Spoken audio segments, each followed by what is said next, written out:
but it wasn't so good until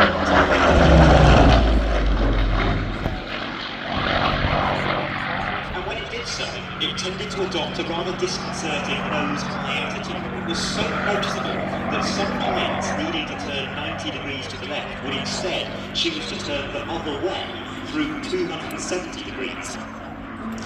But some of the Camel's characteristics could be exploited to advantage in combat.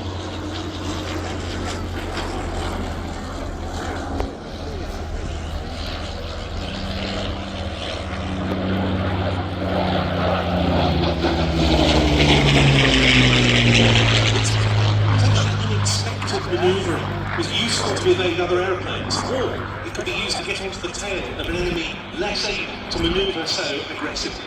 The Camel wasn't especially quick, but potentially was very agile in the hands of an experienced pilot.